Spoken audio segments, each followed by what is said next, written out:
in that extended example, we saw the value of doing good analytics with these performance measures. What first appeared to be significant differences in skill turned out to be purely chance. And that really emphasizes the importance of persistence. And you need to find ways of testing for persistence. So in that case, we just looked at split sample, how performance varied in 1 year and then how it varied in the next year. Finding ways to do that is one of the most fundamental ways you can parse signal from noise. We're going to focus on 4 additional issues for the rest of the module: regression to the mean, sample size, signal independence, and process versus outcome.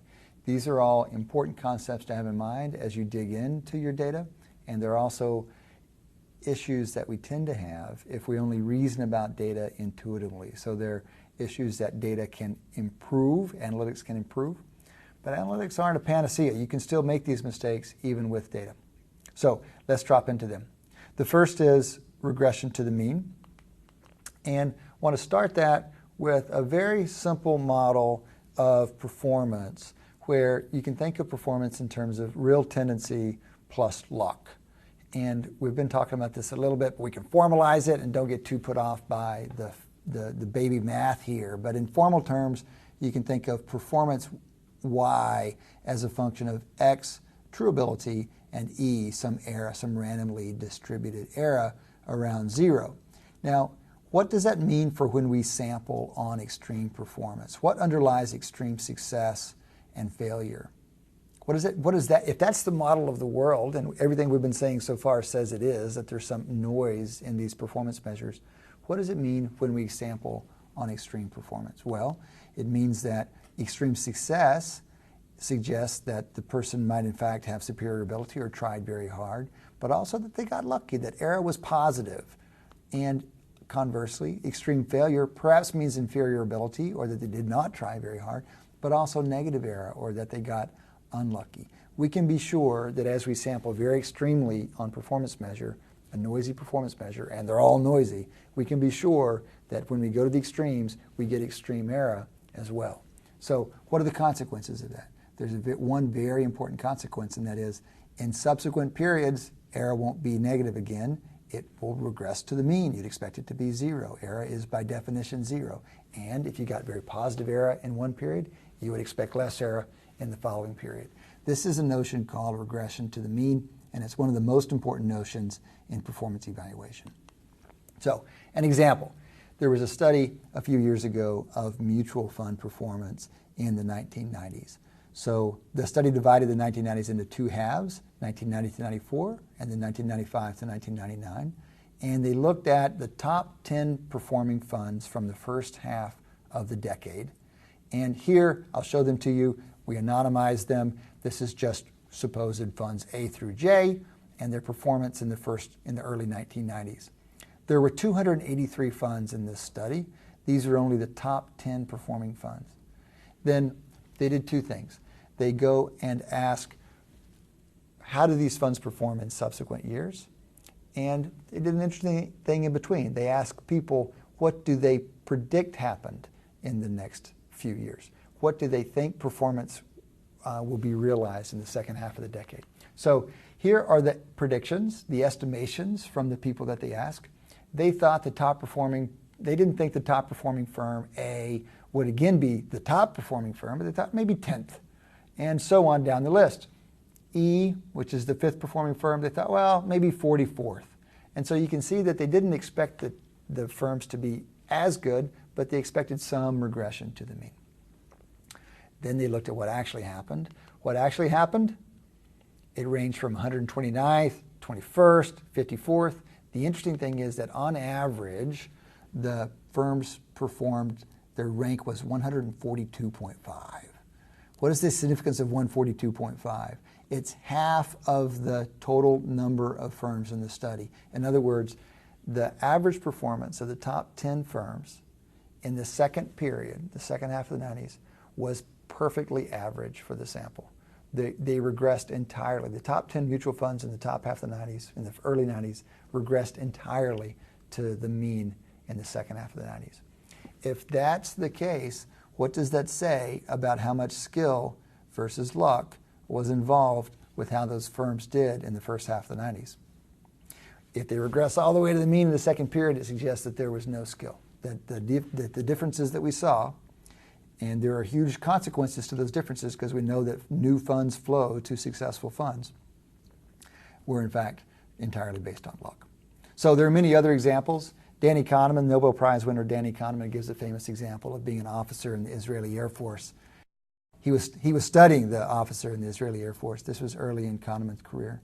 And the officer told him, punishment is more effective than praise. Whenever I punish a pilot after a really poor flight, I see better performance the next time. Whenever I praise a pilot after an excellent flight, I see worse performance the next time. Therefore, it must be that punishment is more effective than praise. What's a more parsimonious explanation? The more parsimonious explanation is that there's a little chance involved with whether a pilot has a good performance, a good flight, or a bad flight. And after a good flight, if there's some chance involved there, you would expect that the following flight wouldn't be as good. And conversely, after a bad flight, if there's some chance involved, you would predict that the next flight would, on average, be better. This is exactly why we have to be so careful about regression to the mean. We have the wrong model of the world if we don't appreciate regression to the mean. We walk around like the Israeli Air Force officer who believed that it was all about praise and punishment as opposed to merely statistical regression to the mean. There's another example which comes, we're not going to pick on Israeli Air Force officers. One comes from Tom Peters, kind of the original business book. Peters and Waterman were McKinsey consultants, no less, and they did a study, and it began as an internal study, and they eventually published it as a hugely best-selling book on what determines excellence in companies.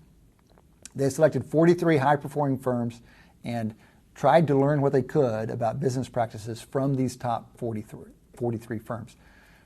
But subsequently, a few folks evaluated the performance of those 43 firms, and what did they find? 5 years later, there were still some excellent companies, and there were some that were solid but not exactly the top of their industries. And then there were quite a few in weakened positions, and there were even some from these supposed 43 excellent companies who were fully troubled. Now, this is exactly what you'd expect from regression to the mean, and that suggests that that sample that Peters and Waterman had grabbed as supposedly excellent firms, they grabbed them, perhaps they were on average a little bit better, but they had necessarily been lucky. To make it into that sample, to be called the most successful of 43 firms in the world, essentially, they were necessarily lucky, and in subsequent periods they're not going to have luck break their direction. So this is something that you'll see anytime you sample based on extreme values, that if you sample on one attribute, any other attribute that's not perfectly related will tend to be closer to the mean value. So we've been talking about performance at points in time. If you sample on extreme performance at one time period, the subsequent time period won't be as extreme, whether you sample on extremely good or extremely bad. But it can also be attributes within an individual or within an organization. If you sample, say, a person's running speed and then look at what their language ability is, these things are imperfectly related, right? So if you only looked at the fastest runners, how would you expect them to perform on some language ability test? They wouldn't be as high. The fastest runners will, almost by definition, not necessarily be the people with the best language ability. But that's not because there's some inverse relationship between running and language ability. It's that these two traits are simply imperfectly correlated. And so when you sample on the extreme, you have to expect regression to the mean on any other attribute. So we could spend a day on regression to the mean. In fact, there aren't many concepts that are more important in understanding the world than regression to the mean. We could spend hours on this, and I would be very happy if you walked away from this course with only 2 or 3 ideas, if this is one of them, because it's going to help your reasoning about the world. Why is this so hard? Why is this such a hard concept to live? Well, there are a few things that get in the way. Among others, we have this outcome bias. I mentioned it with Hershey and Barron. I referenced Hershey and Barron. They're the ones that came up with this study originally. We tend to believe that good things happen to people who worked hard, bad things happen to people that work badly, and we draw too strong an inference based on this. We tend to judge decisions and people by outcomes and not by process. This is a real problem, and it gets in the way of our understanding this regression to the mean framework for the world. 2 others. One is hindsight bias. Once we've seen something occur, we have a hard time appreciating that we didn't anticipate it occurring.